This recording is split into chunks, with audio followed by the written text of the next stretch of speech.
Nearly 3 months after suspending her campaign for president, former UN Ambassador Nikki Haley announced that she would vote for former President Donald Trump in November. Biden has been a catastrophe.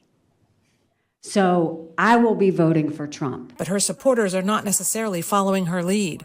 A March 2024 Emerson College poll found that Haley voters were almost twice as likely to say they would vote for President Joe Biden over Trump. Other exit polls suggest at least half of Haley voters won't vote for Trump. I was sad to hear that Nikki did not get enough votes to stay in the race. However, I'm not a fan of President Trump. I feel very concerned about the Republican Party. I would not really have what I consider to be a viable option in a Trump versus Biden election. I really don't want to see either one of them in the White House next year. You know, I'm not happy with either. I mean, I did support Trump, and I would probably still lean that way. Haley says Trump should court her voters. Trump would be smart to reach out to the millions of people who voted for me and continue to support me, and not assume that they're just going to be with him. Haley's supporters have the potential to swing this presidential election. During April's Pennsylvania primary, Haley earned up to 1/4 of Republican votes in wealthier suburbs, even though she dropped out of the race weeks earlier. Analysis of the 2020 presidential election suggests success with suburban voters tipped the scales in Biden's favor.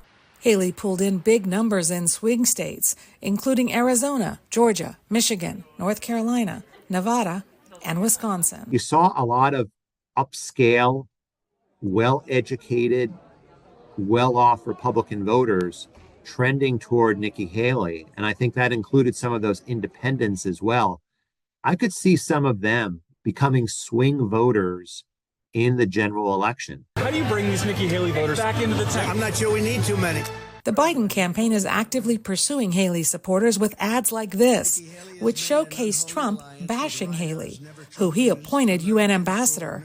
It's part of a wider Biden strategy to attract anti-Trump Republicans. She's gone crazy. She's a very angry person. So far, Trump's problem is going to be consolidating the Haley vote. I don't know if you call it a Republican vote, but he has to get a large majority of the Haley vote. There has been no sustained public drive by the Trump campaign to attract voters who chose Haley in the Republican Party primaries, even though in a tight race, those supporters might make the difference on Election Day. Dora McQuarrie, VOA News, Washington.